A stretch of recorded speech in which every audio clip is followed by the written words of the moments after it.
He was the skater's toughest critic on Dancing on Ice, which began again last weekend. 6 new celebrities will prepare to show off their skills for the first time this Sunday night. Let's hope they can catch Jason Gardiner in a good mood. Jason, that was the lowest score of the night. And it was because it was one of the worst performances of the night. Baby, now we got bad On a performance level, you're so bland, so chaotic and erratic. Some of it was really unsightly.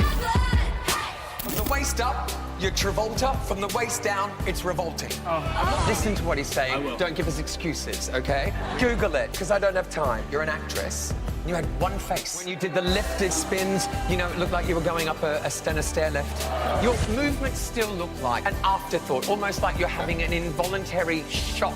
Your arms and legs belong to somebody else. It doesn't look good. It was static and a little bit disjointed in places. We need to smooth it out, darling. Oh, I'm just trying to think why I turned Dancing on Ice down. Just trying to think why I'd have done that. You turned it down. Where do we begin? There was so much reaction to you, to the show from last week. Didi Conn, maybe top of the heap of that reaction. People thought that, dare I say, you were a bit mean. Step too far, maybe. Yeah, I mean, you know, I sort of look at it this way. You know, normally everybody likes to ease into these competitions. And actually, they are competitions from week 1. Yes. So, you know, what it isn't for me is, oh, let's see a lovely demonstration for the next 2 weeks. And then the competition kicks in on week 3. I wanted to kick-start it from week 1. But she is the oldest contestant, Jason. And she didn't fall over. You know, she looked like when you saw her from when she came onto the ice with Jane and Chris, right at the beginning, she literally was like Bambi on ice, and she skated round. She wasn't the most brilliant skater, but she was all right. And I think people thought maybe week 1, you saying to her, you're just trading on being a pink lady, was a bit harsh. Well, I think in terms of the context of the number, you know, I wanted something different from Didi, and what we ended up getting was everything that we were expecting. Yes. Do you know what I mean? But don't you think that's what the public want? Because they go, oh, it's Didi Conn. Yeah, but the public are not on the panel. So, you know, I am, and I have to, you know, judge it from the way, from what I need to see. And where I think it would be much more interesting for all of us is to see Didi Conn rather than Frenchie. Yeah, I get that. I think that's a fair enough critique. Then we get to Gemma Collins, who, well, she bristled. She bristled when you gave your advice there for that. I think it is going to be horns locked between you and her for as long as she lasts. She said Jason Gardiner can't actually skate, so he can't back up his words with actions. Yeah, and I mean, and again, you know, we have to forgive these people for being ignorant and not knowing their stuff, because, you know, I guess she doesn't understand where I come from. She doesn't know that I actually can skate. If she wants to speak to Jane and Chris, you know, they'll tell her that I can actually skate. I have never professed to be a professional skater. It's not what I am. I'm not on the panel to judge the skating. We leave that to skating royalty, Jane and Chris. Ashley and I, very clear, defined roles on the panel is to talk about the performance, the choreography. And so that's what we do. But do you enjoy being the pantomime villain? You look like you enjoy it. I enjoy the fact that I will say the truth. Your truth. Well, but it's also based on experience and expertise. You know, I've been doing this for 35 years, not Dancing on Ice, but I've been in the industry for 35 years. And that brings me to the next point.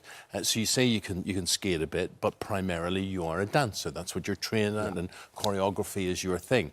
And your highest score, maybe ever, for all I know, was an 8 to my good friend James Jordan, who was dancing there. And some people may say that he has done the hard bit, which is he can do all the moves and whatever, he just had to put the skates on.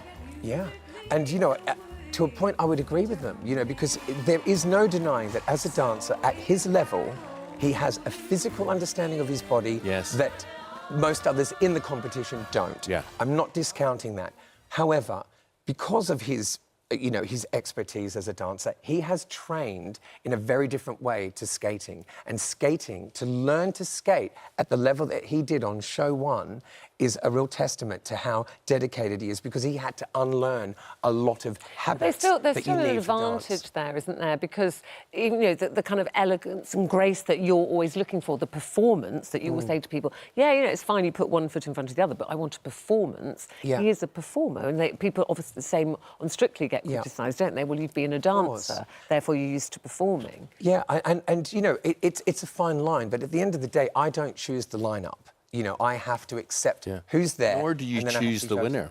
Sorry? Nor do you choose the winner. No. And my point against what Ruth's just said, when you look at Strictly, for instance, and people say, well, Faye Tozer's a dancer and Ashley Roberts is a dancer, they didn't win. It was Stacey Dooley. It was the public decided. And I think it will eventually go against him if he doesn't continue to really wow people. You know, to start off so well, you know, either he has to keep pushing that envelope, or he goes down. And, you know, these are popularity contests as well.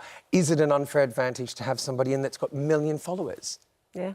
As opposed to somebody like your friend who doesn't, you know, because these are the people... Syra, yes, women, Syra. Yes. Syra is a really hard worker at everything she does. So do you think people that somehow in the middle, so they haven't got the huge following on social media, they're not a performer, it's dance or acting, but they work hard and they really improve their skating, can still do well? Oh, absolutely. I think these are the people that we love on Dancing on Ice. I certainly love those people that, you know, that really have come from no background in performing or dance or skating, and yet somehow they apply themselves, and it's the application that I think is inspirational. Well, you continue to be inspirational. Keep saying all your frosty bits, everything that you do. Keeping it real, Eamonn, keeping it real. Keeping it real. So this weekend you're going to see Wes Nelson, Richard Blackwood, Brian McFadden, Syra, Ryan Sidebottom and Melody Thornton all taking to the ice with Jason. Good luck to all of them. Thank you. Thank you very much. Play nice now, play nice. Lovely, lovely.